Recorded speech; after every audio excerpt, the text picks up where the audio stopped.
My graphics messed up, guys. Hold on. Oh.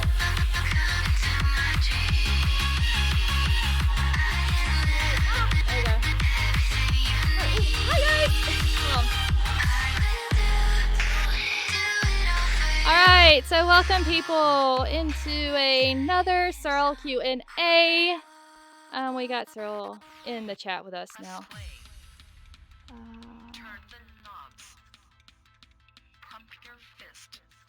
There we go. Invite to speak. All right. Hello. All right. All right. There we go. So, if you're all wondering where Swash is, Swash could not join us tonight because he could not get out of work. So, it'll be just me tonight. Sadly. So, all right. Also, couple of things to go over. Me and Eric created a spreadsheet of all the questions. Any repeat questions from the previous streams will not be in this stream at all. Because Eric went ahead and answered those, so we wouldn't have a lot of repeats. Any question listed twice will only be answered once, just to be more efficient, because we got about 80 questions listed. And anything that's against the server rules will also not be asked. We're not trying to skip anybody, we're just trying to get through it, alright? So, anyways. Let me see how I want to rearrange this.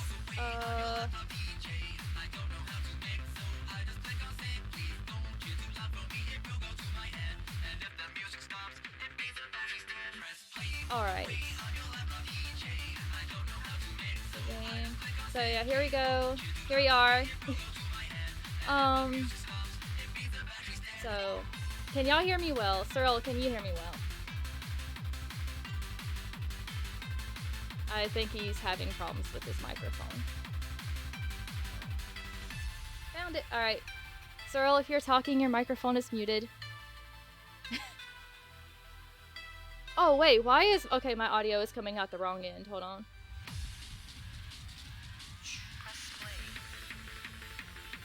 Hold on. My audio is coming out the wrong end.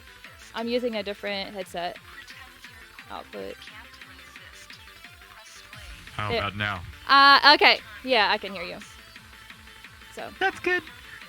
All right. Hi, everybody. So. Oh. Nice to be back. It's nice to be back. To have you back as well. Oh, crap. I might have to use a different headset. I was trying to go with like the streamer theme from the video, but so yeah, it said Swash can't be here, but I'm gonna try to track through as many questions as possible. Awesome. I tried to have a look at the questions, but I couldn't see them, so they're gonna be a surprise. All right. So there's usually something Swash always hello to everybody that came. Thanks for coming. It's very nice to see you all. Hello to everyone. Yeah, thanks. This is going to be cool. Let's do this. All right. So let me pull up the questions here. So the first question is going to be from the Discord user Pango, and he wants to know, what is your favorite song you've made? Hi, Pango. Yes. My favorite song, that's always a hard question. It's generally been MTC, just because everything fell together with that track. But more recently, it's hard to say. Like, I think generally whatever track I'm currently making is my favorite, because I feel like that's my best of my best that I'm putting forward at the time. And then generally, as soon as I finish that track, I completely forget about it until I release it. And then my next new favorite track is the one I'm working on then. But recently, one that's kind of stood out would probably be the bass and the melody. I really like that one. That one's still a favorite. Dopamine is a fun one too. Let me see. Otaku Boy, that was fun because it was like, I feel like it was breaking some ground that hadn't been done before with the whole AI thing. Because I feel like in the future, that is literally how music is going to get made. Because even as kind of like AI is a baby at the moment, and it's kind of hard to make music using AI. But in the future, it's going to be literally, type in some words for the song you want, and it will make a song for you. So hopefully, I was the first one to do that. All right. So let me pull up the list again. The second one would be from Raycast. Oh gosh, it's kind of a weird one. Is how much hentai did you watch for the song Hentai? Not that much, surprisingly. What I did was I just looked at I think I typed in something like top 10 hentai, even though I had watched hentai a lot before, like previously, but I hadn't watched it in years. But I just thought making a hentai song would be cool. So I typed in top 10 hentai, and I think within the top three or so was one where I got all the samples from. But I had to go through a fair few to find samples that would work for the song because I wanted something that kind of sounded innocent in English, but in Japanese, when you translate it, it sounds hectic. And it had to kind of be able to be the double entendre thing where she was talking about a dirty detective and all that sort of thing. So, not too much. And the video, I think the video was more fun to make. And I wish I had have kept it. I didn't keep the uncensored version, thinking that it would have got deleted instantly and no one would care. But then it blew up and I was like, ah, damn it, I should have kept it. I don't know if you ever looked at the English lyrics on Spotify that comes up for that song, but it's absolutely hilarious.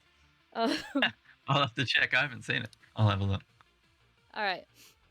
So the next question is from a user called Air Conditioner, and they want to know: can you make a 2022 edit of Candy?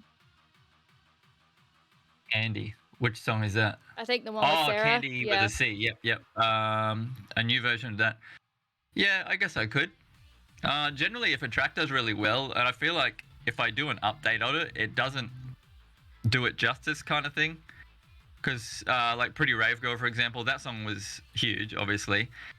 But the production wasn't that good. So then I came back and tried to re-update the production, but it didn't really make it better because it didn't have the nostalgia and, just the vibe that the original had. But yeah, if I do go back to making new tracks again, I'll put Candy on the list. All right. Or I could just make another brand new track similar to Candy. I think that would be better. All right. So the next question is from iHeckchan, and they want to know, how do you come up with such weird songs? Weird. It's just a reflection of my personality because I'm a weird kind of guy. All right. So the next one's from my favorite number 10.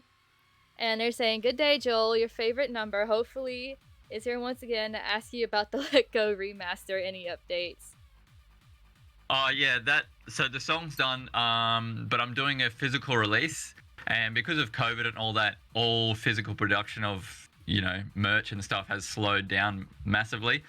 But I did just the other day receive the the demo test press for it because I'm going to make a vinyl with a few other songs on it. And then I'm going to do a few other things to release with it. So it is coming, but it's just a matter of physical delays. All right. So the next one is from Frost. What's one simple tip for song making? One simple tip, I would say, it's 99% the time you put in, basically. So there's talent, and there's learning skills, but neither of those will do much without just putting in a heap of time, just practicing all the time. It's literally the only way you can do it. All right. So our next one is from the user Bikio, and they want to know, how many videos do you watch to create your videos? How many videos I watch to make my videos, like how to make them. I watch some tutorials on how to make videos, but to collect all the parts together, that takes ages. It's a lot of just going through a lot of videos that don't end up getting used, and then editing all the videos and cutting all the parts out, it takes a long time. Like making the videos for me takes way longer than actually making the music. That's why I try and outsource it a little bit. All right. So the next question is from Will Tuka, and they want to know how many video games you play and are interested in at the moment. Right now, not too many, but one game I really am interested in getting is that new TMNT. It's like the classic arcade version, but like the remake. It's 4-player plus April, and that looks really fun. It looks awesome. I can't wait to play it. Aside from that, I think Street Fighter 6 is coming out soon. I'm interested to see how that looks. My son has just turned, well, he's nearly 8, and he wants a gaming PC. So I'm close to getting a gaming PC. So that'll open up some doors for games for me as well. All right. So Nebula wants to know, why does the song Hentai sound like Henry the Hoover gone mad, but they love the song? I don't even know who Henry the Hoover is. I'll have to look at that too. I don't know who that is either. And I went on Spotify to look at the lyrics, but I can't see the lyrics. Is like a different version of hentai where it is or something? Hold on, like, oh, let me see. Did you Spotify? I am on Spotify right now. I have it on my stream. Where is it? Where is it? So let me find it. Maybe it's in. Oh yeah, I know Henry the Hoover. That's funny. Hold on. Maybe it's in this list. I know it's in this list.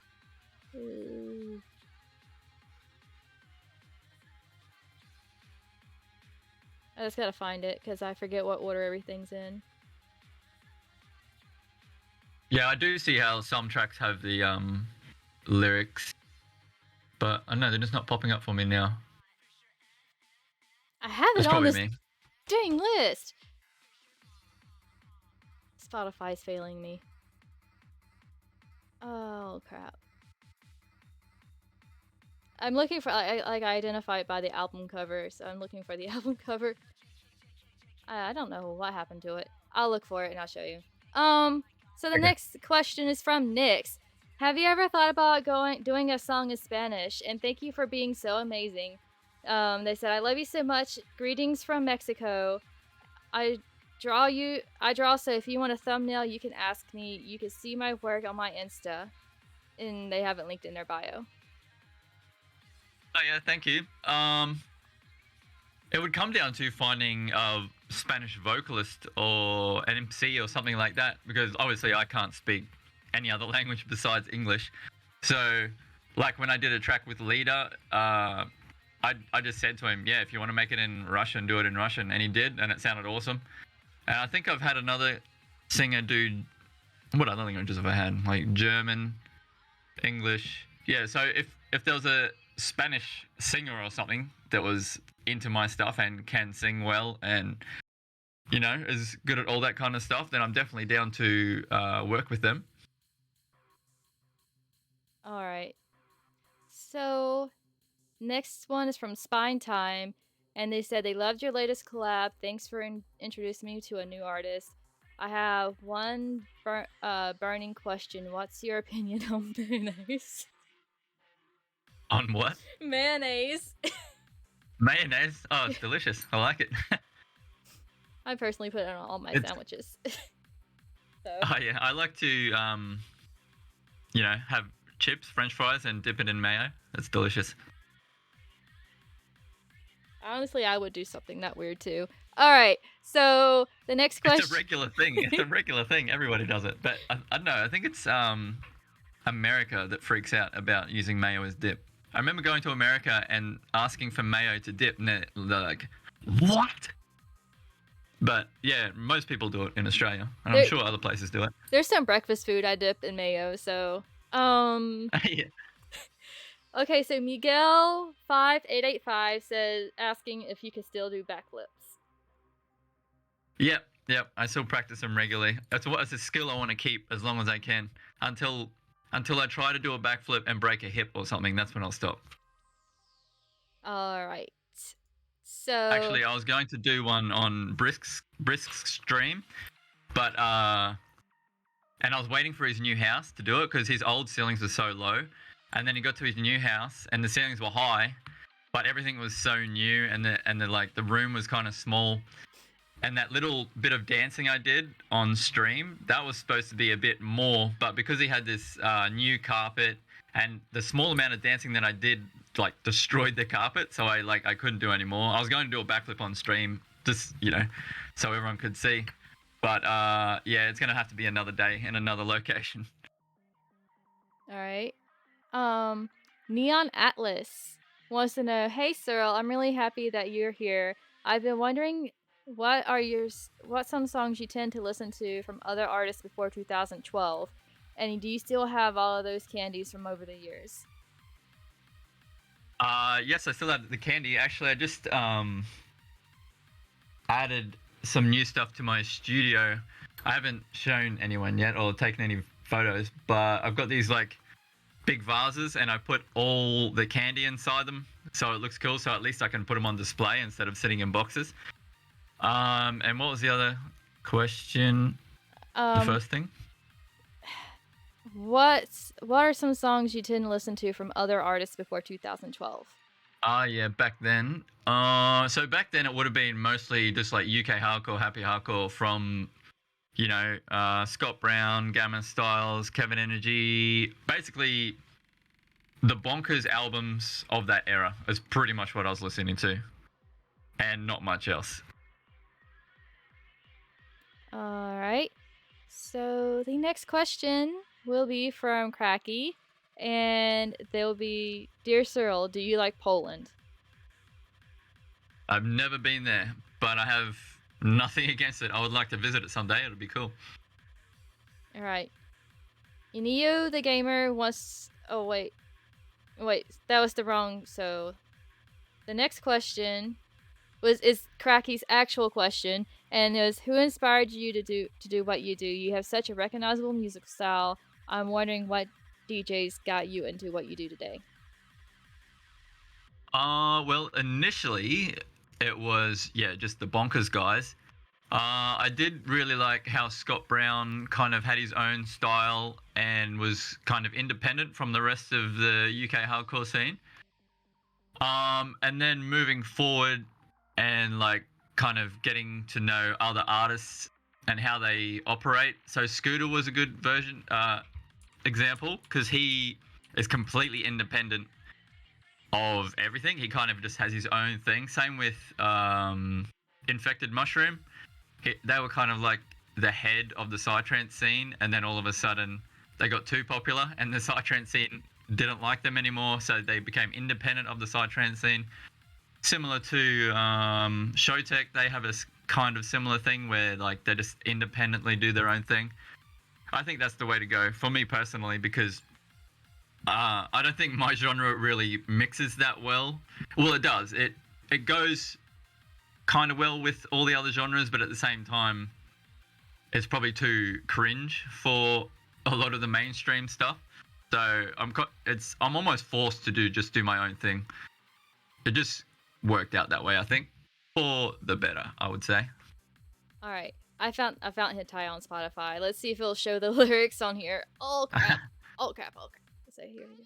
So, nah, it changed it to Japanese. Are you serious? Oh, really?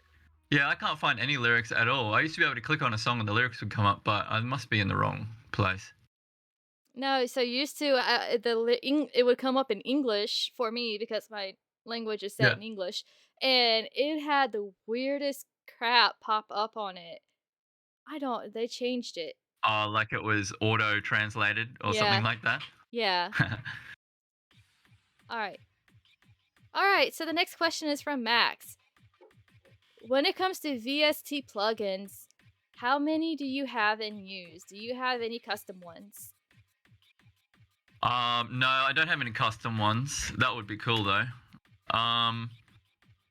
So most of the stuff I use is the Reason, inbuilt stuff. But then I do have a few rack extensions, which is like Reason's version of VSTs. And I use those mostly just because they're so stable and they don't use much CPU and all that kind of thing. Although recently I have been getting some regular VSTs. So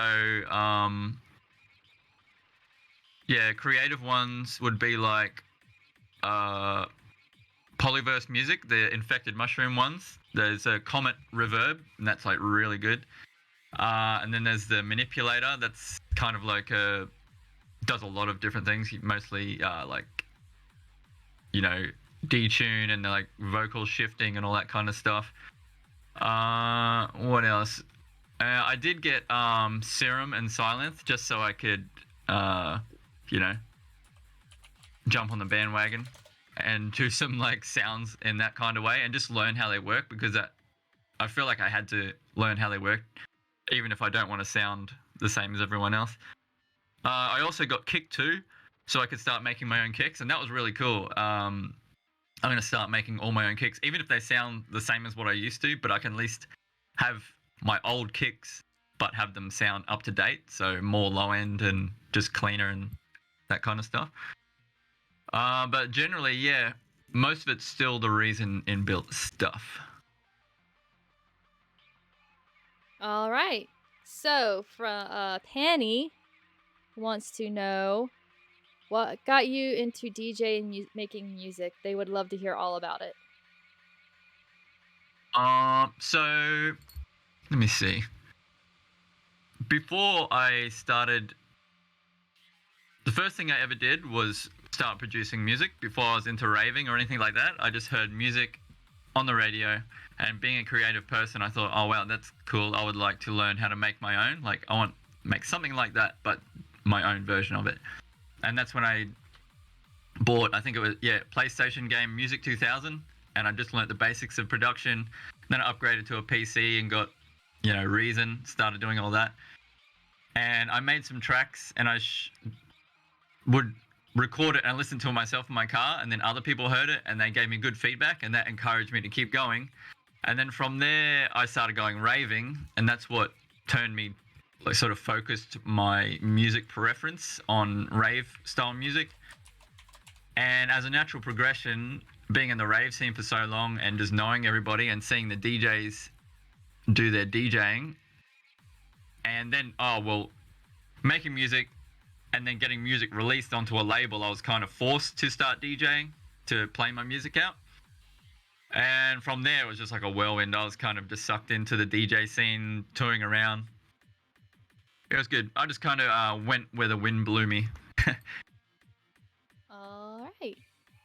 So, Incoten wants to know, how did your family friends react to the fact that your DJ career might be something bigger than just a hobby for the free time? Was this when I started? Yeah. Well, like as you started to grow or get more popular. Okay. Yeah. Well, it was a pretty slow process, really, because from the time I started raving, say if I was raving for I was raving for a long time, but around 2006 is when I think I got my first gig, and it's also the time when I got my first song signed. And my friends were always like fully supportive. They loved it because they were all also into raving and stuff. So having a DJ friend with some, clout, like, elevated them as well. So they loved it.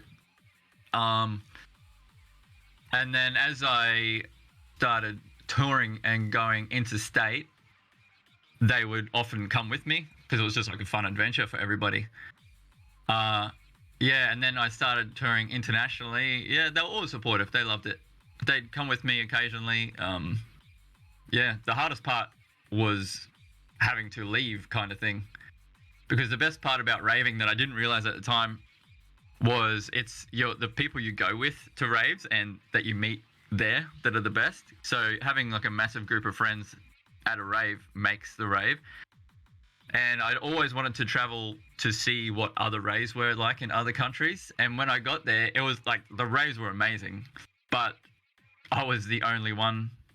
I had no friends, kind of thing, apart from the new people that I'd meet. So it was like a whole different experience. So when I had friends come with me overseas to other raves, it just, made it 10 times better. All right. So, Blitzcray wants to know, hey Joel, what earphones do you use for everyday music listening? What audio tech do you use daily? Love your music. Thank you. Um, so I don't really listen to music on headphones that much unless I'm producing, and I use Sennheiser HD 215s just because they're flat. There's no bass boost or anything like that, which is better for production. And when I do listen to music, it's generally just on whatever's playing it. I don't really have a preference because I feel like the music should sound good on any set of speakers, really. Most of the music I do listen to is in the car, and I have a pretty good sound system, so that sounds really good. But it's just whatever you're used to, really. And I'm really used to my car, so I can, yeah, if I want to test a song and see how good it really is, I just go to the car and test it there. And for music stuff that I'm using now, so I've got a RME Fireface UFX2 sound card, and I've also got a sound. I think it's like a noise conditioner or something. It's something that stops the buzz. I also have a like an RME USB thing just to control the volume, and that's pretty much it. Everything I do is software. I don't have a MIDI keyboard or anything like that. Oh, and I've got a DJ controller just to practice mixing, so I don't get too rusty. All right. Cubix wants to know, how was your beginning in music production? What do you think made your music that good over the years? Well, it was pretty terrible to start with, to be honest. The first song I made was pretty garbage, but it had a good idea behind it. So it was kind of like it was a quote that wouldn't make sense to anyone really, but it was kind of like an in-joke. And so about 4 or 5 people that knew the joke loved the song, despite it sounding like crap. But that still gave me enough motivation to keep making more music. And I think that's where, as opposed to just making music, I would make sure my songs had like a good idea behind them, because it's the idea that drives everything around the track. Yeah, so it was just a lot of practice, really, to get my sound how it was. Initially, it was trying to sound like other people and trying my hardest to, imitate other people. But in the process of failing at that, I ended up building my own sound, which is what it is today, I guess. But it was a bit different back then too, because there was no YouTube tutorials to learn everything. So it was kind of hard to sound exactly like someone else, because not only did I not have anyone teaching me how to do it the right way, I also had no idea like what even sequencer they used or what VSTs they had or anything like that. I had to like recreate their sounds using completely different tools from scratch. And I think that's how I ended up developing a unique sound. Yeah, that's the gist of it. Because I had to go through like help screens. It was just all text. I was reading text and using that to learn how to produce, and that was like a long uphill battle. And compared to now, like if I see a VST I like, I can literally just go to YouTube, type in, silence tutorial, and it will teach me everything I need to know about it. And it takes, a quarter of the time it would have back in the old days. End quote. All right, so Lupus wants to know, I want to ask him if I could tell him I love you, Cyril, every day.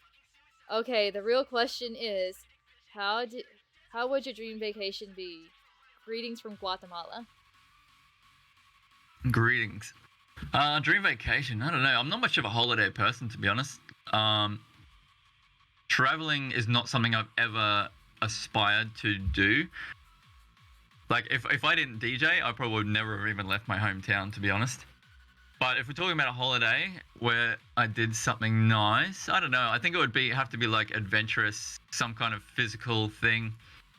Like what I do with my friends these days is we'll just go for a boys' weekend kind of thing. We'll just go hire a hotel somewhere, but then we'll have like some cool activity to do. I think what we're doing next time is kind of like rock climbing and stuff like that. Something that can challenge me physically is cool. I'm also doing that hydrofoil surfing thing. It's like an electric surfboard where you just kind of fly along the water. That's fun. Um, yeah, stuff like that. If I had to go somewhere, um, well, I think just on tour again would be fun because it would be like I get to go rave hopping basically. That'd be a pretty Kind of like awesome me way and to do con it. hopping. I hop conventions a lot, so. Yeah, exactly like that. Yeah, All set right. up like a whole bunch all in 2 weeks or so. So, Rappa wants to know, will you make another song like Hentai or Fan Service? They're some of my favorite songs because of the melodies and bass lines. There is no other reason, I swear.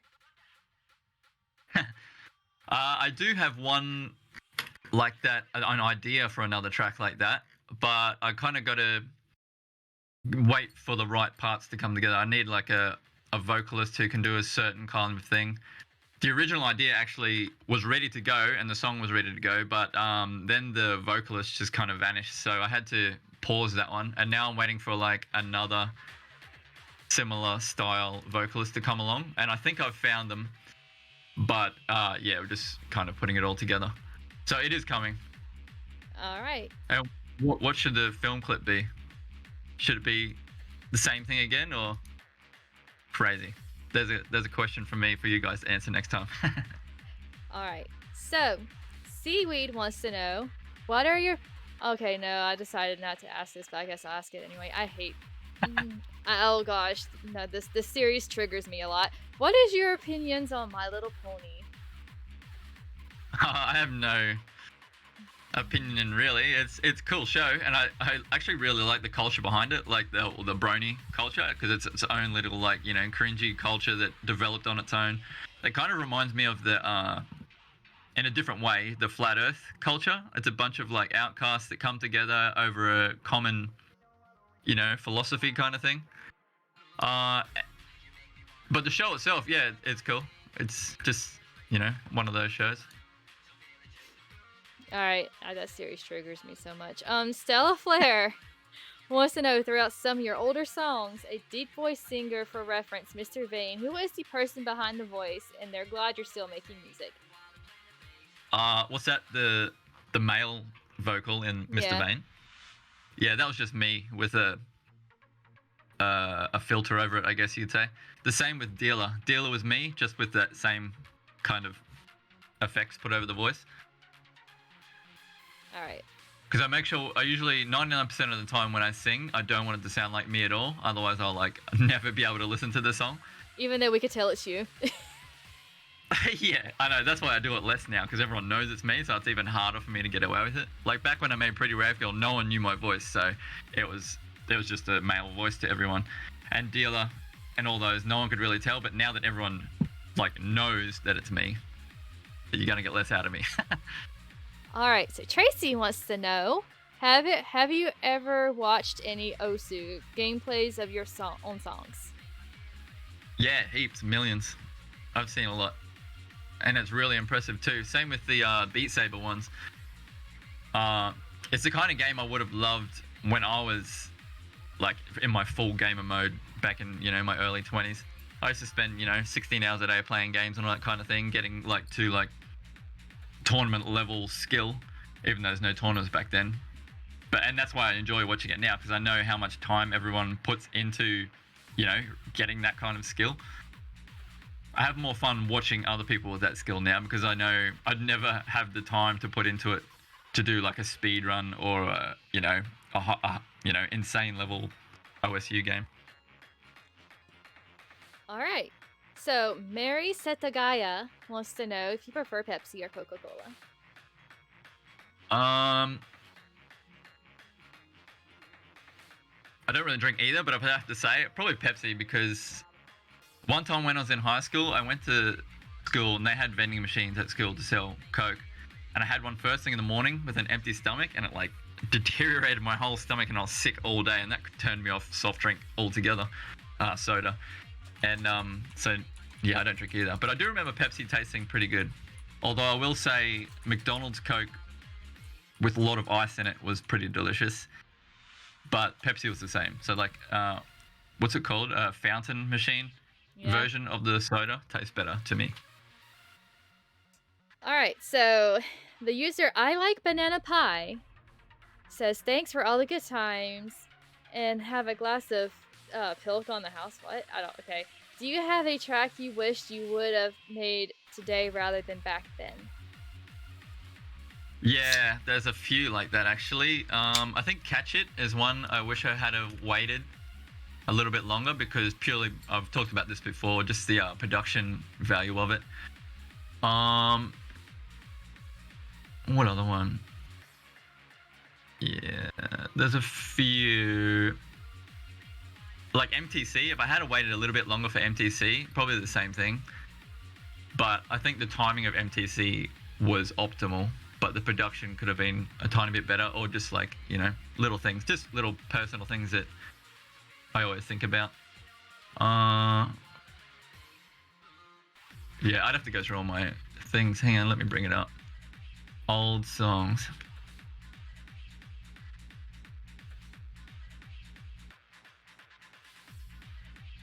Yeah, there is a few, but in saying that, like I don't really think about all the old stuff too much because it is what it is. And if I wanted to change it that much, I could always just do an update of it.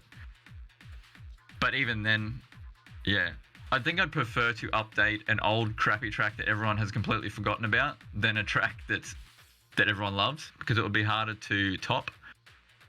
So like trying to update Pretty Rave Girl would be hard, or Pika Girl or MTC. But then trying to update something like, what's a dead song that everyone's forgotten?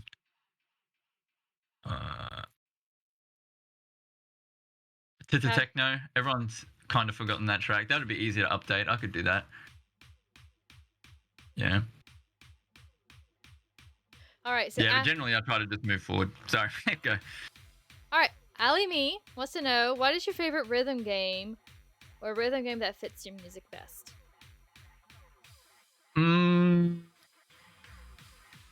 Well,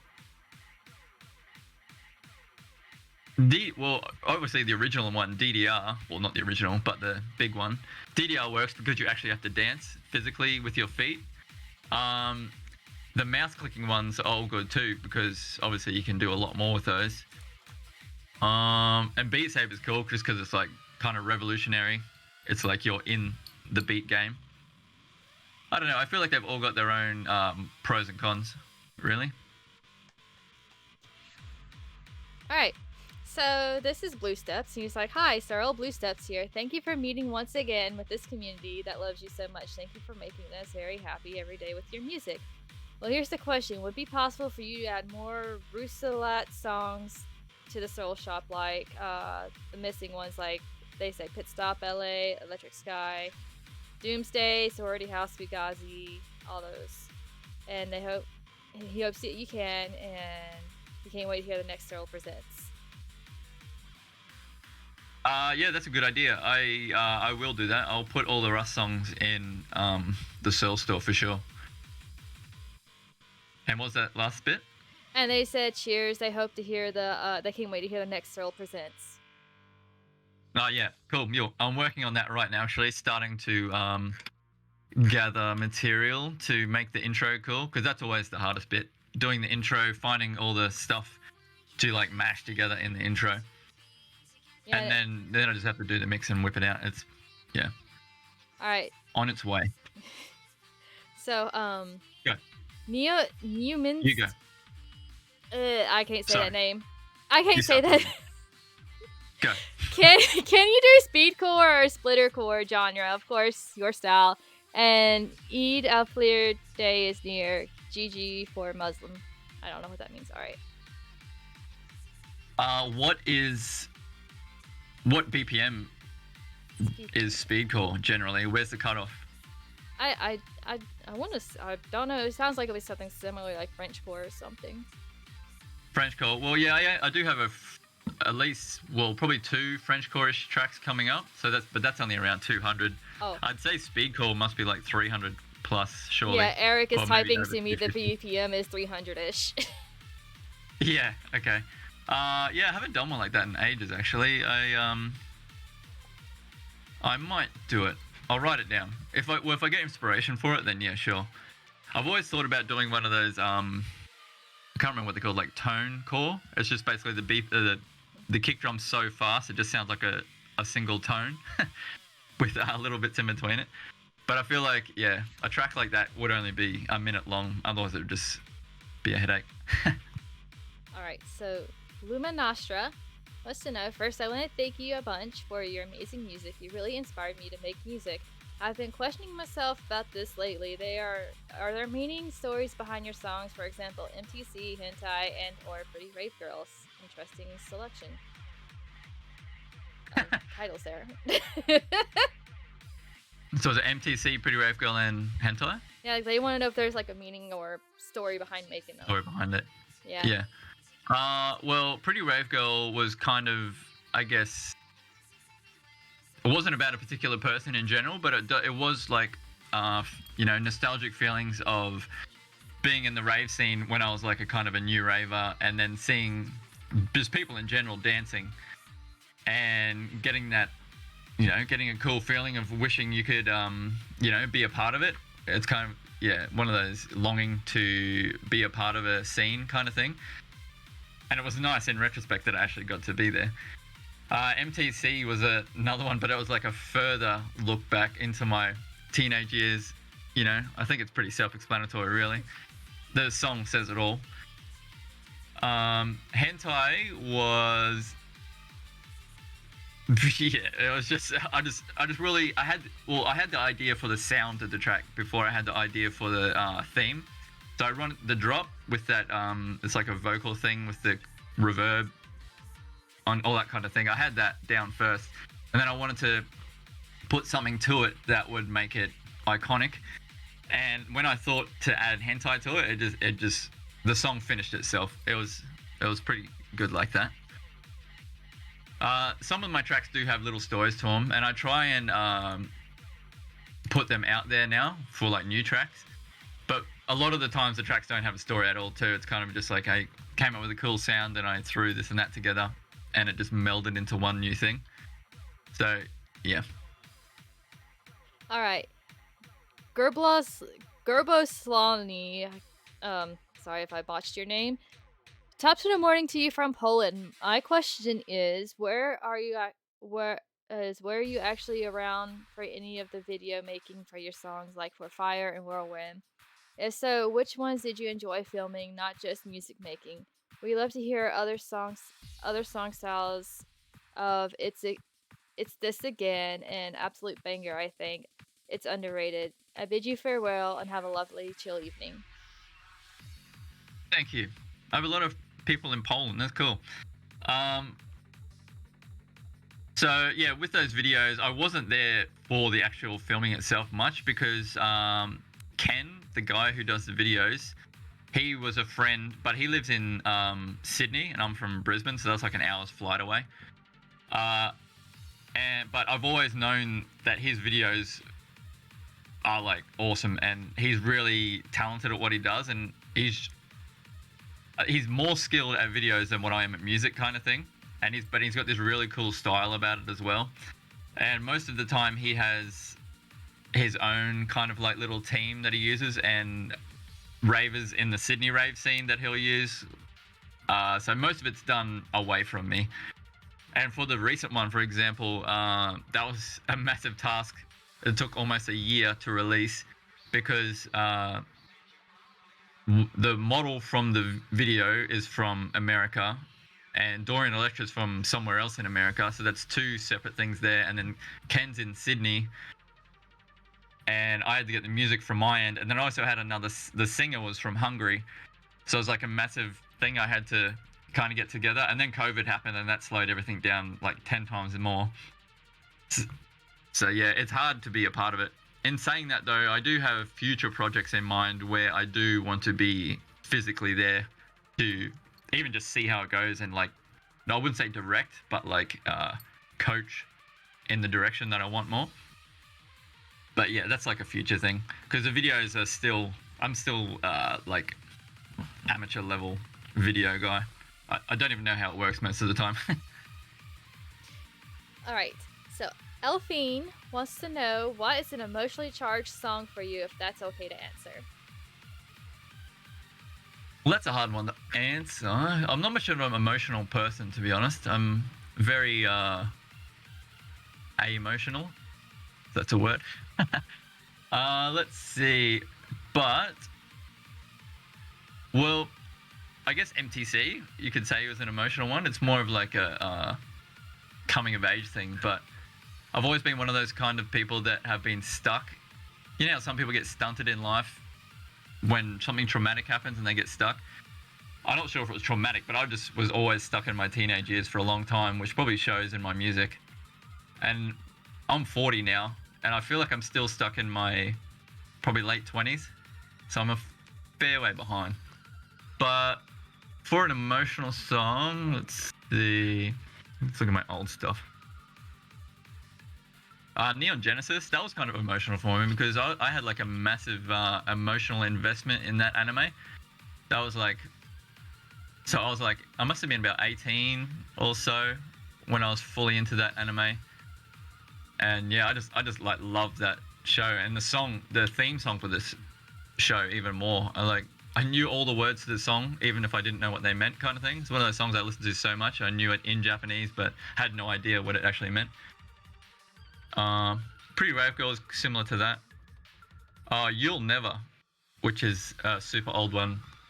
That was about, you know, the one that says you'll never take the drugs off the you'll take the drugs off the ravers, but you'll never take the ravers off the drugs. That was because the group of friends that I was raving with at the time, they were going through they were getting jaded and burnt out. And I felt like, and they were all saying, "Oh, raving's not the same anymore. It's shit. It's changed since I started." And they'd only been in the scene for like a year, and I'd see that kind of cycle happening again and again. And I just felt like I had to say it in a song. You know, the rave isn't changing; it's you're changing. So that was one of those things. Good question. All right, so one of the moderators, Borderman Cameras, wants to know, Cyril, would you ever make a promo video telling people to join your official Discord with server links and images? Some fans still don't know you had one for years. Like, legit, that's honestly the most honest thing they'll join. It's like, I didn't know he had a Discord. Yeah, well, that's probably because I'm not active enough to, you know, advertise it, I guess.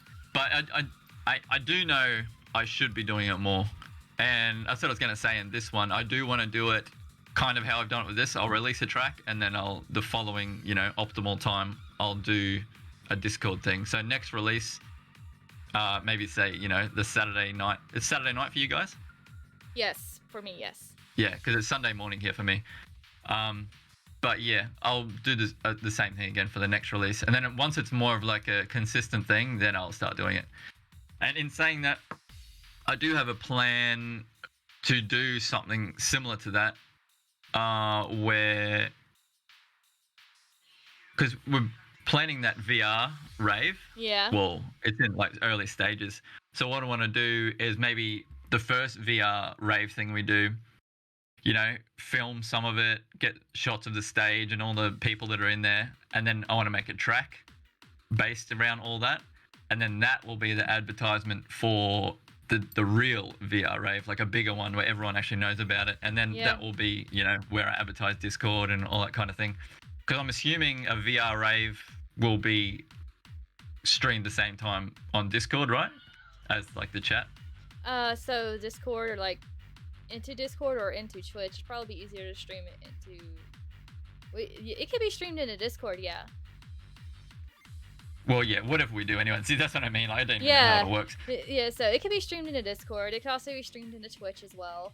So, but like doing both. How does everybody like communicate during a VR rave, say? So okay, so like similar how we're doing it in Discord, like you get you have a mic feed going into the virtual reality, and so we can also be in Discord communicating at the same time in VR chat.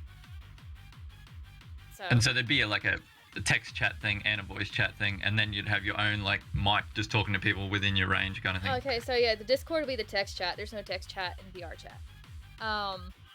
Yeah, so there would be a Discord. There kind of has to be, really. Yeah, and then if, say, like, people who are not on Discord and don't like Discord want to see it, somebody can stream it to Twitch. And just, like, Yeah, that's it. So there's like it's a multi thing, yeah. Yeah. And so yeah, that's what I figure the track would be once I have like a a VR of the first rave done with some footage about it, and then I'll make a VR rave track, and that'll be like the launch pad for all the future stuff. Because I really do think a VR rave would be a cool thing to do, and that way I could have, because I've got a lot of DJ friends that are all around the world. Because ideally, I'd like to do a real rave and have all those kind of DJs in my circle playing at it. But it'd be way easier just to do a VR rave. Yeah. So. For now, anyway. Until I make like $1 trillion and I can just fly everybody into the one spot and have, all the fans with VIP tickets there, VIP. That'd be a pretty good way to do it. All right. So, this question is from somebody that you've done a remix with recently, Atef. They want to know, hello, Searle, this is Atef. My question is, how are you? I hope you're doing fantastic. Searle is my biggest inspiration. Thank you. I was waiting for the question. Yeah, that's cool. That's who I was just talking about, actually. It would be cool to have like a rave, have like Atef do a set, all the people I've done collabs and remixes with lately, Crystal, Rave Girl, Brisk, and then see if, whoever else wants to go, Alagawan, all those kind of people. Neocore, and there's a whole heap I haven't even released yet. But yeah, it would be cool to have, all the Searle and Friends kind of DJs all playing one show. That's actually be really epic. Cool. All right. Yeah. So. And Atef, we're working on a track right now, a collab that's on its way, and that will be awesome. And he's been really good to work with, because he's, I think he started making music the same way I started making music. So I wanted to make a sound like Scott Brown, and then failed and came up with a new sound, and he did the same thing, but to me, like he wanted to sound like me, and now he has his own sound kind of based on mine, which is really cool. It's like a big spin out for me to have that happen, a generation gone. So hi Atef, nice to hear from you. All right, so friend of Fox wants to know, hey Searle, big fan, always been since Pika Girl and always will be. Say, how would a collab with Remscore go? You think it would be feasible? Much love from Germany. Ramscore, yeah. I've listened to his stuff recently, and we've just started the early chats about a collab. So it is on the way. No idea what it will sound like or even what genre it will be, but it's on its way. All right. Our server monkey wants to know, hey Searle, your favorite monkey here. I don't really have a good question. So it'll be a question about monkeys. Which type of monkey ape is your favorite? Much love from Denmark and the chimpanzee community. Monkey or ape? Or just monkey? Like, just your favorite, like, primate. Favorite monkey? Well, I have been looking at a lot of videos about the stuff that was going on in our evolution, like how, monkeys evolved into humans. Or apes or whatever, but there was all these secret versions of humans that didn't make it, like the Neanderthals and the other ones. There's like 10 different versions of humans that were around, all coexisting all at once, and then we're the only ones that made it out of that. So those ones are cool. They were really interesting. But if it's just monkeys around today, I'd say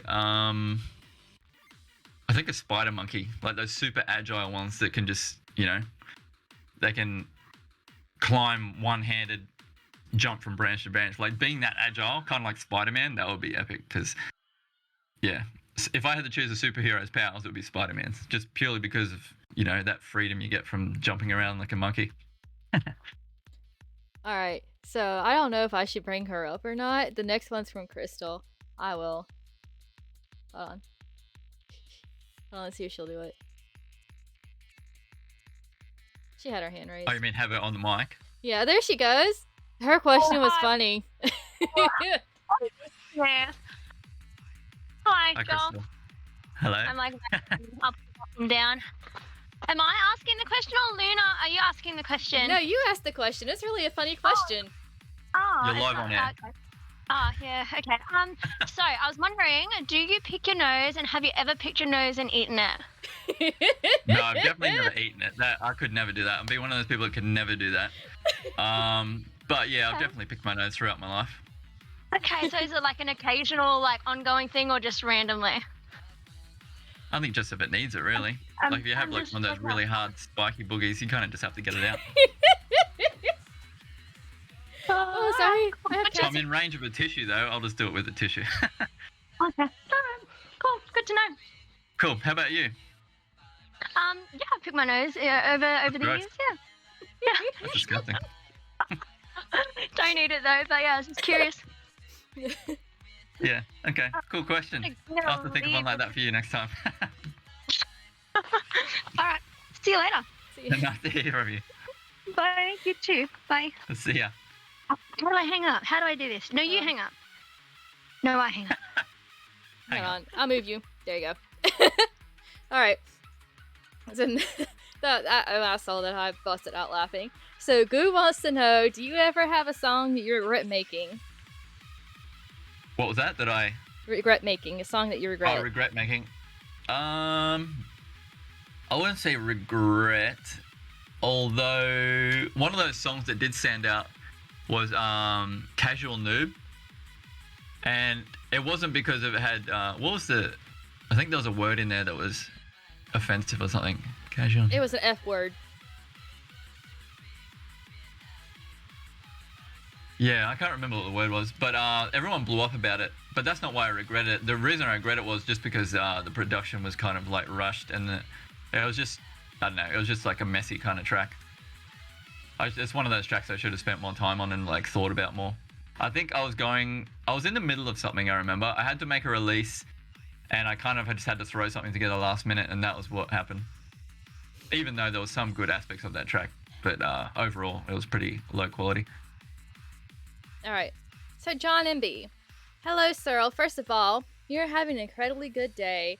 Okay, so now here's my question. What happened to started your spark to inspire you to be a musician and DJ? What was that? I missed it. It cut out a bit. Hold on.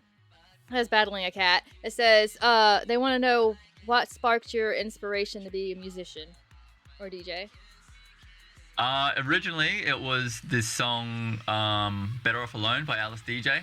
That's a good So, before I was 18 and able to go out clubbing and all that, I used to do what most teenagers do, like get a car, cruise around, listen to music.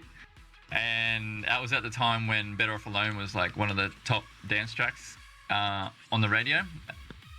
So yeah, I just like kind of fell in love with that song, and that's what inspired me to start producing, because I wanted to make something like "Better Off Alone," but just, you know, harder and faster.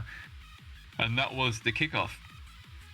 It was my like nostalgic years, kind of like channeling my creative energy. All right. So Lazarus wants to know, Cyril, my savior, fancy doing a crossover with the lovely DJ Kutski? Oh, I've seen him on Switch. Your best midcore versus his best UK hardcore. Much love. Midcore? I've never heard it called that before. I never heard that either. Sorry, my cat is wanting my donut so bad. Bella, stop. Yeah, Kutski's cool. I like him. We've done something before. We were going to do something before, but it just sort of kind of fell through. We were going to tour together and do a few shows like around the place, but it just didn't work out because of timing. But yeah, I would be down for that kind of thing. That'd be awesome. He's one of those. He's kind of like the Swiss Army knife of DJing. He does everything. All right. I think he's even doing like gaming reviews now on YouTube. I know I've seen his Twitch. So, Poisoned Evie says, "Hey there, Joel. Greetings, good vibes, and hugs from Germany. Thanks for all the bangers. I was wondering, what you enjoy doing to cope when you happen to have a bad or hard day?" I think I just step away from everything. Just step away from everything. Sometimes you just need a break from everything. So I try and just minimize my stimulation. Get bored. I find when I get bored, that's when everything else kind of fixes itself. Like I'll just go outside, and like working out helps me usually. Stuff like that. it's kind of hard to get. It's one of those things like when you're in a bad mood, it's hard to like get yourself out of it. You kind of just have to wait it out. And I find if I wait it out without external stimulation, that helps me the best. All right. So, Diamond Keo wants to know, Yo, Searle, found your stuff last year and it goes super hard. Keep doing what you do. I'm just learning. Since you made quite a few video game related songs throughout your music career, do you have a favorite title, genre, or series? Personally, I love Nintendo stuff. There's a reason. Be My Game Boy is my fave. Oh well, thank you. I'm actually working on another track similar to that.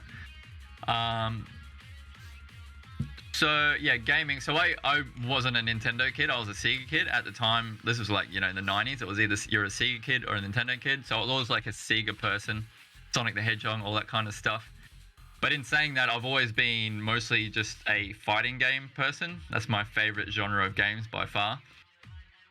But I was into like, you know, Final Fantasy, all that kind of thing. But if I had to pick one game and only play that series, it would be Street Fighter and other fighters. That's why I'm holding out for, Street Fighter 6. But I also do love, I don't know what the genre would be like, but speedrun style games, kind of like Cuphead, Meat Boy, Sonic, those kind of games, like really high difficulty games at first, but then when you learn them, it's kind of like super high skill to, you know, smash this game that's really hard. And what was that? There's this like 3D ninja game a while back that was like ultra hard. Like even just beating the first level would take most people a couple of hours of practice. Can't remember. It was like Ninja Gaiden or something. But yeah, those sort of games are the ones I like. It's like a basic game, but super high skill ceiling. All right. Oh, I like this person's name. Cedric Gregory wants to know, Hi, Searle. I'm a big fan, and someone showed me your music and was really happy to see a music type I really loved. Love your music every day, and you do. My question is, what are your ideas and what inspires you to do this? Much love from Belgium. You should come to Belgium. What are my ideas? Mm-hmm. And what inspires them? That's hard to say. I don't know. I guess it's just my surroundings. I guess the stuff I watch and all that kind of thing. I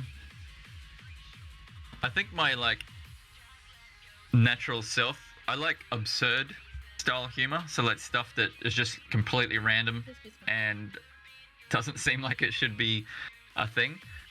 And yeah, it's hard to say what actually inspires me because it's always different things. Yeah, that's a tricky one to answer. I'll have to think about that one some more. So, Bouncy Slime wants to know what your favorite anime is, and they say, much love from the Philippines. So I haven't watched an anime in a while, or I've watched a few recently. So like, what was it? Not that recently. One Punch Man and all those kind of ones. My favorite all time would probably be Neon Genesis, purely for nostalgia, I'd say. My original favorite before that was the Street Fighter anime, the old original one. That was really good. Recently, probably One Punch Man. Oh, and Golden Boy. Golden Boy is really good. That's probably because it's like self-contained, short, got to the point, and it was just really good. I have to say though, the long ongoing series ones, they're the ones that don't really get me. Although Berserk, that was really, really good. But I've heard the guy who created it died, and it was like an ongoing thing that he would just keep going, and so now it's just been left open. And yeah, and if somebody else finishes it, it'll just wreck it. So it's going to be one of those left to the ages. But yeah, but Berserk, I'd say, is one of my top animes because they're the ones that I like. Just, you know, fighting, killing, and then there's like cool storyline and, you know, that main kind of character. And it's pretty original for what it is. All right. So Hex wants to know, hello, Searle. Do you plan on making remixes from the songs? from the Kirby games like Gourmet Race. Hope you're doing well and your music is always a banger. I never played the Kirby games actually. But I have thought about doing a Smash Bros kind of song, but I think it would be too late for that. It's kind of like miss the whole point of doing it. But yeah, I do want to do some video game-ish tracks again. But I think I just need to get back into gaming myself first. Otherwise, I'd kind of be forcing it, and that's like not good. All right. So, Thisley wants to know, hey, Cyril, a lot of people asked if there were a possibility you make a new song that just focuses on the fifth part of Planet Rave. I like the one, I believe, that DEF CON in the background with the fireworks, the newbie raver, in the video comments. Do you think that might be a possibility one day? To make a song using that part, or a whole new song? About like that focuses on part. Focuses on that part about the newbie raver or the baby raver. Yeah. Well, it's funny because that newbie part of the song, it kind of basically just was all standard, female-led happy hardcore songs, because it's kind of like I was just kind of what would you say, compressing all those genres into one section and just talking about what it is, because that newbie raver getting into the rave, especially for happy hardcore ravers, they always love those Darren Stylesy sort of tracks, because they're they're predictable and they're happy and they're uplifting and all that kind of thing, and that's just what I was trying to capture with that part of it. So yeah, I could definitely make more songs in that similar style, and I have those kind of things coming up. But yeah, okay, I'll try and lean into that a bit more, because yeah, I do get it. It is the iconic rave track, really, right there. Alright, so Belle wants to know, hi Cyril, your music has been greatly influential in many online communities. I was wondering if in the early years of the internet culture had an impact on your career and success. Did the internet provide inspiration for you to allow to reach audiences you may not have been able to before the 2000s? Yeah, without a doubt, definitely. Because my career launched out of MySpace. When I put Pretty Rave Girl on there, and then it got leaked, and then that in itself just like exploded my fan base. So yeah, the internet for sure has helped. And then just for other things, in tracks, what was it? Misleading Title was basically just a whole bunch of memes smashed together. Yeah, the internet was instrumental, because before that, I was on a big label in the UK, but it was mainly vinyl releases and CD as well. And that was pretty limited. And it was right around that time, because I could see it from my perspective, being on MySpace and having all my stuff blow up on MySpace.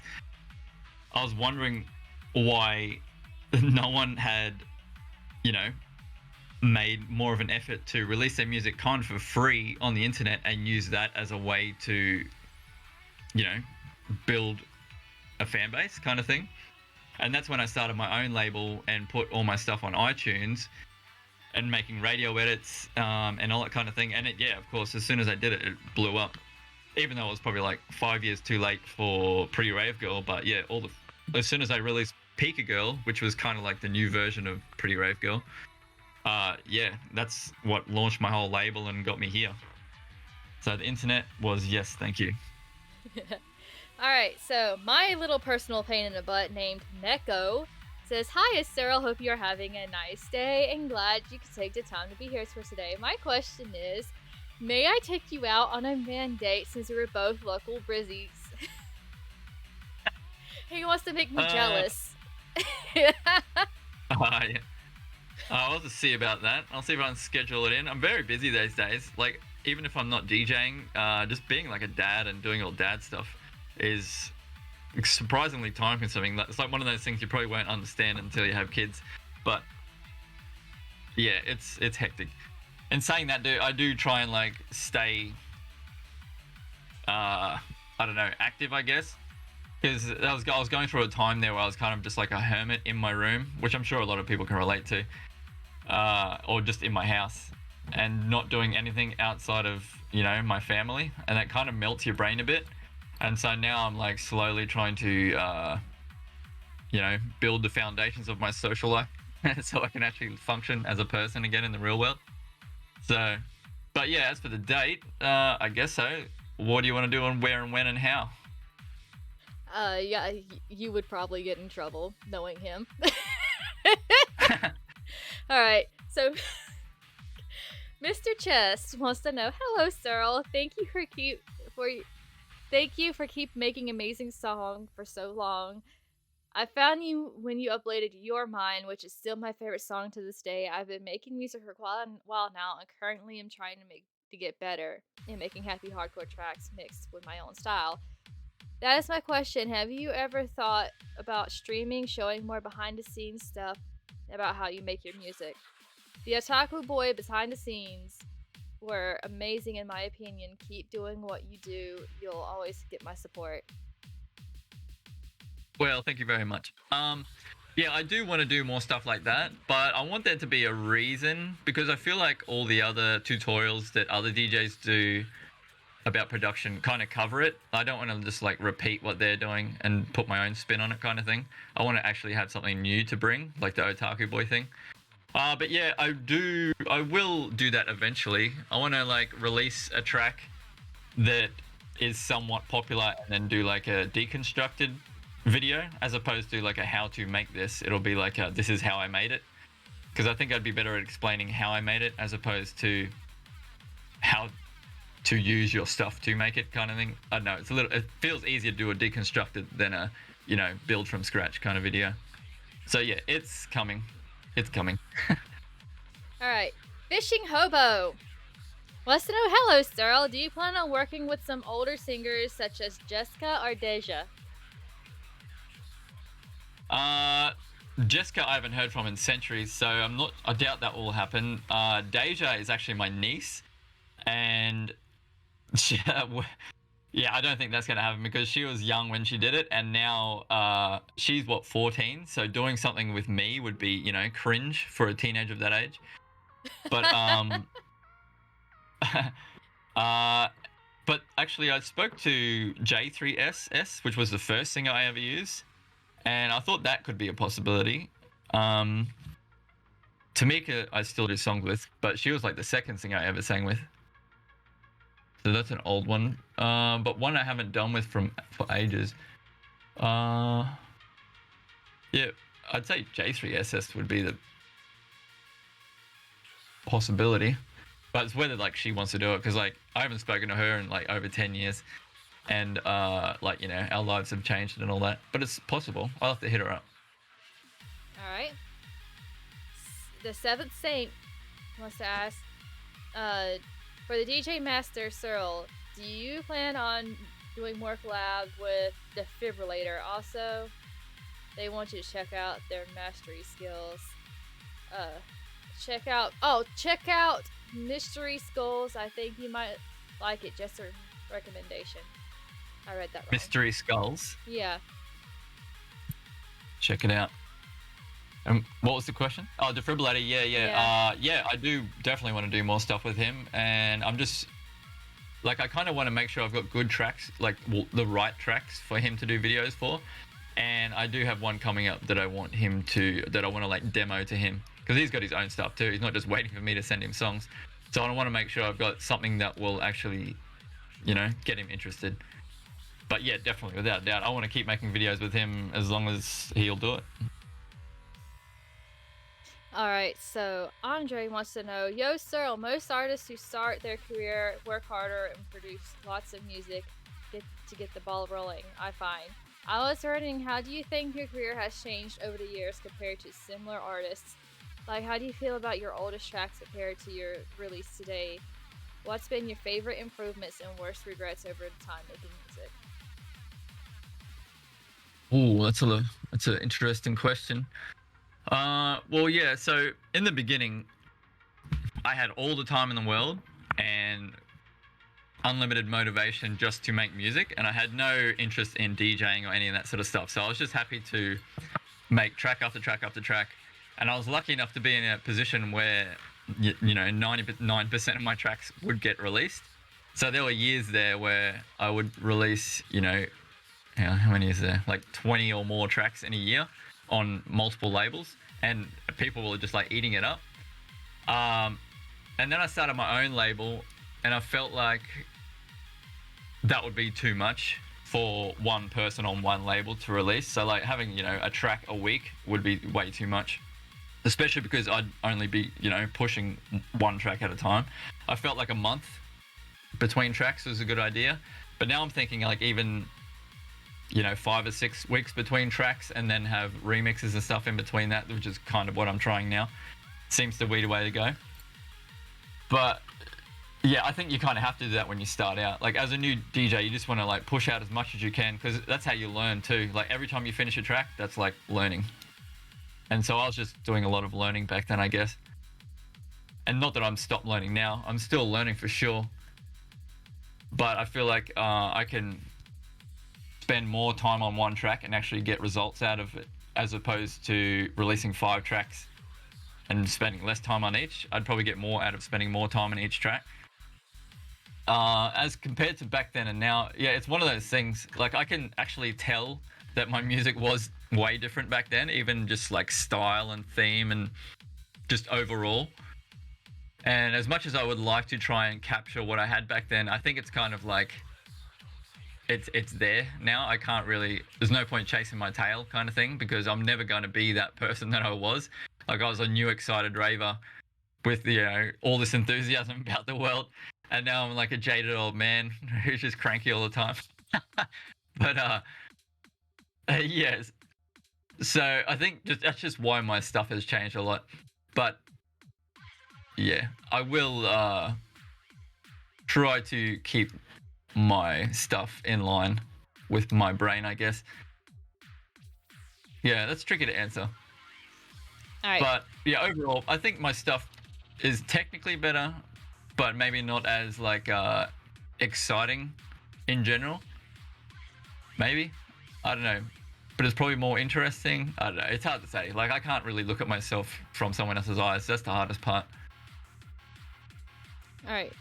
So Cypher wants to know, "Hi, Searle. I want to thank you for music and being my favorite artist ever. My first track was Pico Girl in 2013, and I started listening to more and more after 2017. Your music got me through a rough year.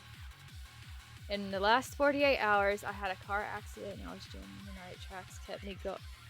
I was jammed all night in a car accident, and I jammed all night to your tracks and keep me going. Keep doing what you do, please. You inspired me to start doing some of my own stuff. I've messed with dubstep makers and stuff. My question is, I know Amazon sells CD singles, but I bought some once to jam out while I was driving one of my cars. But I would love to have full albums. Do you ever think it's a possibility to release a CD album stuff like Old School Masters, Searle Remastered?" Yeah, I could probably do that. The thing about like releasing physical stuff is it's just like a lot of a process. Like even just I'm making the vinyls for the Let Go release, and it's like taken 8 months, and by the time I release it, it'll be, lost all the whole point of it. The same with CDs. I guess it'll be a bit faster. Maybe I'll try doing a CD release of my next Searle Presents, because that would make sense. But then I know a lot of people want my old stuff, but there's so much of my old stuff I wouldn't know what to put on it. I guess I could just do like a best of kind of thing. I'd have to think about that some more. But yeah, I might try and do a CD release for my next Presents, if that's what people would be into. All right. Everybody say yes if they want it. Go. You're gonna have to look in Gen Chat for that. Ed Shiro, "Hi, Searle. When are you gonna have more songs with Lita?" We're working on one right now, but obviously he's probably in a sticky situation right now, being in Russia. But yeah, like we started on one right before all that stuff went down, and yeah, I'm just waiting to hear back. So yeah, I'm not going to push it. But I have heard he wants to start doing more English stuff. So that'll be interesting to hear. All right, so this is from Darren Iceman. Hey Searle, when is the Searle VST shown in Otaku Boy behind the scenes video coming out? Hey Darren, think this is Darren Iceman, the guitarist I use for a lot of my tracks. Yes, it is. Yeah, actually, I've been meaning to hit you up about doing some more soon, if you're down for it. But that VST, I'm not sure when that will come out, but I hope it does one day, because I know with the trajectory of where technology is going, that actually will be possible one day. You'll be able to put in a crappy song and then it will generate a good song. So it's just a matter of, and I do have a friend that could probably build it, but it's one of those things you'll just have to wait until the technology gets there. All right, so the next one is from, hold on, Niatzi, and they says, hello Searle, you're definitely one of my favorite artists right now, and I hope you're doing pretty well. So my question is, will there be songs with more than 2 singers? I think it's pretty interesting, even more so the singers are recurring ones in your songs, and or their singing styles are different. So basically, more than 2? like basically or like Fire, like songs like Fire, where there was Harry Rush and Crystal. 2 different singers. Yep. Yeah, I could do that. I do like it doing it, but I usually want there to be a reason, as opposed to just like, if you can do a song with one singer, there's no point, making it complicated with multiple singers. But yeah, when there's a good reason to do it, it's definitely worth it. Like Little Candy Raver, I felt like that was a great time to use 2 singers. And yeah, things like that. And was it Catch It did a similar kind of thing. So yeah, when I think of an idea where I think it would be perfect to have multiple singers, then yeah, for sure. And it's funny, I just finished a track, well, 2 tracks with twin sisters, and they did one each. And they asked if I could do a duet for them, like a song with both of them, but they're twins, so they have the same voice, so it would just sound like one singer anyway. So yes, that's the kind of thing. Like, I want to make sure there's a point to having 2 people in the song. All right. So the lovely Queen Spectra says, "Hi, Searle. Sorry I won't be at the live event, but I'm hoping someone record it. So if I do end up getting to this, They said I would love to do more artwork for you. Also, we need more vocal chops. Notice Me Queen. They said the Notice Me Queen was a masterpiece. I hope you are in good health and have a good day or night." Well, thank you very much. That's very nice. I hope you can hear this. Yeah. So yeah, more vocal chops. Yeah, I'll get onto that. And yeah, send me your new art, because basically what happens, I get a lot of people sending me stuff all the time, and it kind of like gets washed away over time. So the best thing to do is just like keep sending me stuff. The chances are I probably can't, or will have to wait until something comes along to use it. But if you keep it like fresh in my mind, then there's like a lot more chance that it will be used. So yeah, keep sending it to me, please. All right. So Kuro Yuge wants to know, what up, Searle? If you couldn't be convicted of any one type of crime, what criminal charge would you like to be immune to? Immune to? Well, I don't know. That's tricky, because I've always been kind of rebellious, and so the fact that I could get in trouble was the best part. So if I couldn't get in trouble for it, then I probably wouldn't care about it. Although I lose my license a lot, so general road rules. If I could be immune to general road rules, that'd be great. Because I live in Queensland, where the road rules are just absolutely ridiculous, and our speed limits are like insanely slow, and at the same time, all of our, like, there's more police trying to stop people from going fast than ever, and our speed limits are ridiculously slow. So if you want to get anywhere in any time, well, you have to speed. Yeah, anyway, that's just me. So yeah, road rules. So Tesserno wants to know, if you have a perfect burger, what would the toppings be, side and drink as well? Actually, there's a new burger place near my place that just opened up, and it was like really American style burgers because every country has different style of burgers, right? But America has super, I don't know, their own sort of class of burgers. And this place down the road from me called Heartbreak Burgers. Oh, was it? No, Broken Heart Burgers. They have burgers that are almost identical to In-N-Out burgers from America, but different. And so, yeah. And what's on it? It was just like lettuce, tomato, beef, cheese, onion, I guess. Delicious. That's the basic cheeseburger here. uh, Oh, you Steffi. used to have salad on your cheeseburgers. Yeah. Oh, shit. Our Yeah. cheeseburgers here is just like meat, cheese, and that's it. No, yeah, it's every standard place here. It puts all that on there, and I always get the tomato taken off. I can't stand tomato. It's just personally me, but all right. So Yeah, it's one of those things. Steffi Doodle, the lovely Steffi Doodle, wants to know: Hi, what is your favorite track you've worked on to date? Thank you for all your amazing creations. Favorite track that I've worked on to date? Yeah.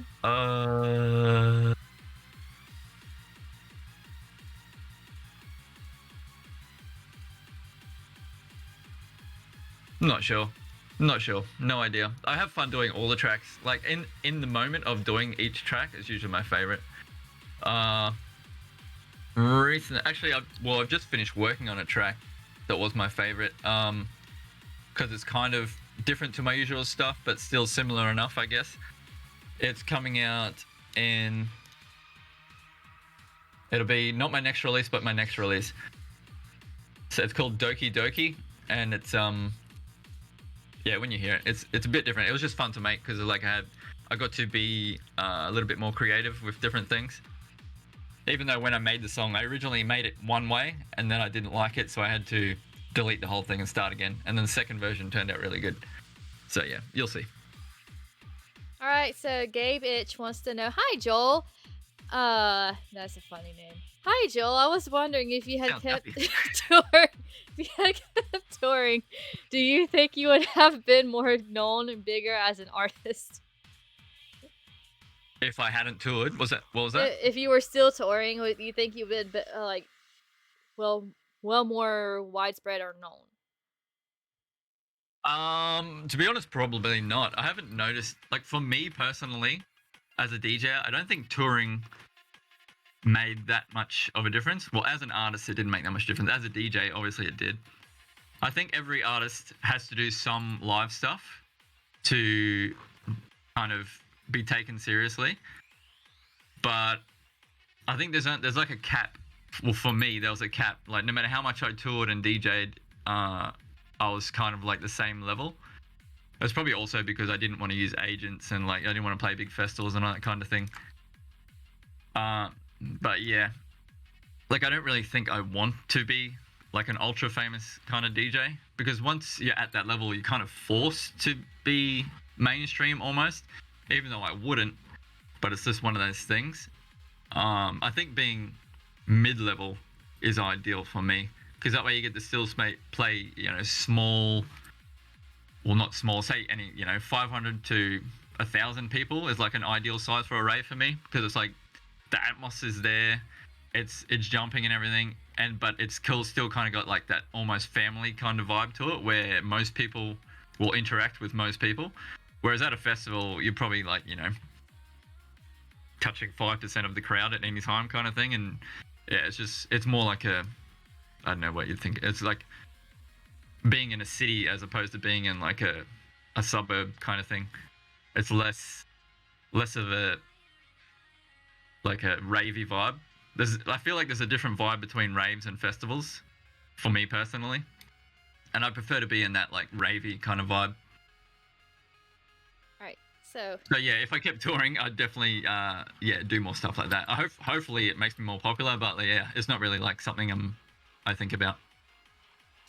So Frostis wants to know: What do you think about the work you've done during these years? Anything you wanted to change afterwards? And where do you see yourself in about 5 years with music and any other ideas and stuff?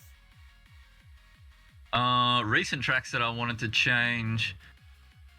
I think I've been pretty good recently because I have like a whole system of things that I'll go over with the track just to make sure I haven't done what I used to do and like, you know, regret releasing it.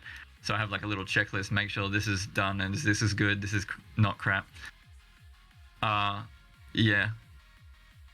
But yeah, going back a while, there are definitely tracks like I talked about before that I wish I had changed. And where do I see myself in 5 years? I have no idea. I never think that far ahead. I think I'll just still be doing what I'm doing, hopefully, well, until like there's no point in me doing it, because I still enjoy making music, and even if like, well, even when it didn't make me any money, I just still kept doing it anyway. It's just something that I love doing. It's a good creative outlet for me. Maybe, yeah. In saying that, I do have like a couple of projects that I'm working on now, that may go into the future or they may fail. Who knows? One of them is, I'm sure I've talked about it before. I always wanted to do something like Cascada, how it's like a producer and then a singer, but like the singer's the main part of the act. It's kind of, you know, Yeah, so Mannion I'll almost and- be a ghost. Yeah, Mannion. Yeah. Yeah. I'll almost be like a ghost producer to that, so that I don't have to, you know, do any of the touring and stuff. So I think that would be cool, and I've started working on that, but that's still a ways away. And I've got to work out how I want to do it too. Like, do I want to make it obvious that it's me being the person in the background, or yeah. But yeah, that is something I have thought about doing, and it's like in the motion now. But at the same time, I still want to be Searle, because I don't want to like, while it is kind of selling out, I want to still be on the other end being Searle, so that it's not a sellout. And I don't want to like, you know, let my fans down and just bail because I've done some other commercial thing or whatever. So yeah. All right. So the next question is from Maz. What has been your favorite synth you have used over your complete production career? Favorite synth? Mm-hmm. Well, the one I've used most was actually just a sampler. So before that, so I don't know, I guess Maelstrom, which is like a native Reason VST, just because it kind of can do most things. I always preferred, instead of like finding a VST that can have a really cool sound, I preferred to get a really basic VST and try to make that sound from scratch. I found it more interesting, and then along the way of making that sound, you usually find a whole heap of other cool things you can do. But if I was just to talk about VSTs that I've recently got, probably Serum. That's a cool one. It can do some really cool stuff, and it's got interesting ways of doing it. And you can do, like, you can drop samples into it and turn that sample into a lead kind of thing. Like turn the sample into a waveform, and then you can manipulate that even more. I found that really interesting. So yeah, probably that. All right, so we only have 4 more questions left, and this next one is from Sins No Man, if I can read past all that. He says, "Hi, Searle. Did you have a musical background before you started making happy hardcore? How did you go about learning to make music? Was there a set of artists that inspired you to go into the industry? Thanks for taking your time to answer these questions." No, I had no musical training at all. I didn't even do music at high school. I think it's just one of those things from listening to music. I just kind of like picked it up because it's just the way I listen to things, I guess. Instead of like listening to a song, I'll listen to how it's made, or instead of watching a movie, I'll like look at how the set was built or stupid things like that. But yeah, as for learning, it was pretty hard. I did have inspiration of other DJs and stuff that made music that I liked, but I didn't really have anyone I knew who could, you know, be there to help me walk it through it.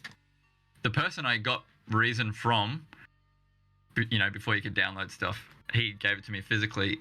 He showed me just the basics, like here's how you install the program and here's how you make it beat. And that was all I got. And then from there I had to like, you know, go through, okay, so if I move the beep around, I can make a melody, then I can drop samples in to do this and that.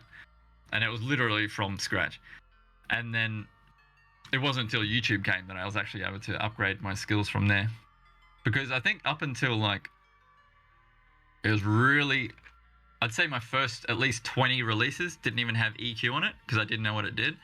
And probably until the last for probably like 10 years, I've been using compression. So everything before 10 years ago had no compression whatsoever, just because I didn't know what it did and I just had no desire to use it. So yeah, it's one of those things. All right. So Gangmaster 8 wants to know, hey, Cyril, your music is super good and I've enjoyed it ever since I heard MTC. How long does it take you to usually create a track? It varies a lot. I usually so just to make the core of the song, probably 3 or 4 hours. But then I usually, after I've built the basic song, I'll give it a day or two and then come back and listen with fresh ears, just to like make sure it's not a terrible mess. And then so I'll usually like make the song, but then it will be like a month or so before I'll call it finished, because I'll just keep coming back to it, doing little things here and there. Or then if I come back and it's absolutely sucks, I'll just delete the whole thing and then start again, kind of thing. So yeah, usually I'd say about a month. All right. So Rotten Bunny wants to know, hey Cyril, do you miss going to raves or doing raves? Yeah, I do miss it, but like I'm an old man now, so like I do go to raves sometimes, like just local ones when they have cool artists, or the promoters invite me along. But it's like a whole different world now, because I'm this old man and everyone's in their 20s, and plus I've got a family and kids, and all the people I used to go raving with aren't there. And like none of my friends who I used to go raving with are into raves anymore. So it's kind of like it's a whole different world now. Although it is fun to go and just like see where it's all evolved to and like reminisce, kind of thing. It is nice like that. And in going to raves myself, like DJing and stuff, yeah, I do look forward to coming back to it. All right, so we are on our very last question. It is from Booter. Hey Cyril, how have you and your family been holding up? We've been good, actually. None of us caught COVID. Everyone around us caught COVID. We're pretty much, we've been fine, happy and healthy. Can't complain at all. Kids are growing up fast. My youngest is nearly 5, so that means my whole plan when I retired was to get them through 1 to 5, because that's their core, when their core is built or some shit like that.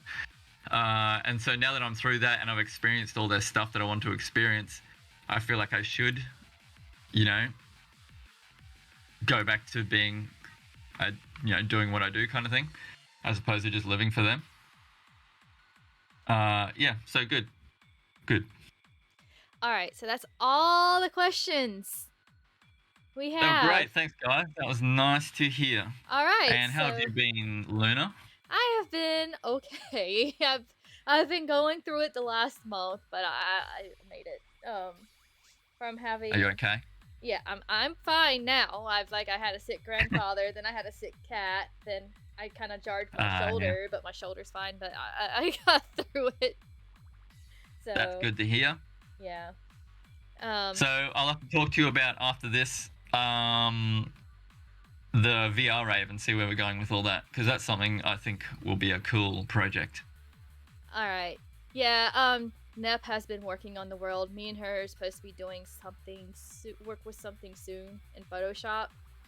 So before we leave out of this general chat here, anybody in the general Discord chat have anything they want to say to Cyril before he disappears? Say it now. I should have been looking at the chat this whole time. Where is it? Oh, it's right there. Yeah, okay. General chat. Let me scroll up and see what we got. It's a lot. So even with slow mode, it's probably going to go really fast. Yeah. There's lots of memes. I like that man kills his best friend for saying no homo. That one got a lol out of me. Alright. Joel, please sing Despacito. What's that?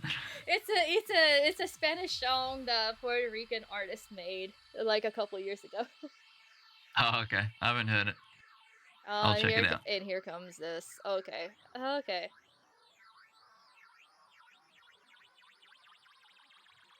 So here it Oh man, goes. people playing Destiny. Man, I used to play Destiny when Destiny 1. I used to play that a lot. I had like maxed out characters and all that sort of thing. But Funny then I you just say that. I'm mainly I a lost it. Destiny streamer, so Oh yeah. Oh yes. yeah, you have showed me that. Yeah. No, I showed you Yeah, the clip when it Glad looks rated the me. same but different. Yeah, No, the that's same but newer. but new. So that clip was in the Vault of Glass raid. They brought that over from Destiny 1, but made a few changes to it. So Yeah, it makes me wonder. Do you know about all the stuff that was bad about Destiny when it was in Destiny 1? Because it was a good game, but there's a lot of bad stuff about it as well that kind of yeah, and then ruined also it a bit. yeah, And I've did been they playing fix it since all, or is Destiny there 1. like just new problems? So Destiny 2, the whole lifespan of it's been very rocky. So when they first released it, it was like for the casual gamers, but the whole community was like complaining about it, obviously. So they started making changes. At the same time, Bungie was trying to make changes, but Activision's like, no, if they want this, they gotta pay extra. So it was like dwindling for a long time because of Activision. Bungie finally kicks Activision, and it just suddenly starts getting a lot better. So Oh yeah, that's good. So it was Activision that's the problem. yeah, I have very bitter words about Activision, but I'll keep them to myself. So I used to like Activision because they were the ones that did all the Atari games, like Yeah. the very first games that I ever played. yeah, But I guess they just turned into a corporation. so yeah, no, Neko is a Call of Duty guy, so he kind of loves Activision, but I'm spiteful about them, but Yeah. Well, it's like anything. Hey, it's like it doesn't Crazy. matter who makes the music. It's the music itself that's good, kind Yeah. of thing. It's just the result, not really the creator. Brady and his moist. All right. I think I'm in the right voice general chat thing, aren't I? Yeah. Oh my gosh, Neko. Bad Neko. All right. All right, guys. So this is it. So hopefully in another 6 weeks is it? We'll have another Discord event. And yeah. And hopefully Swash can join us next time. That would be great. Thanks Yeah. for coming, everyone. It's been very nice. I will talk to you next time. We should make it for after the next track, so that will probably be June. Yeah, June, early June. Yeah. All right. Cool. Nice talking to you guys. Peace out. I'll see you next time.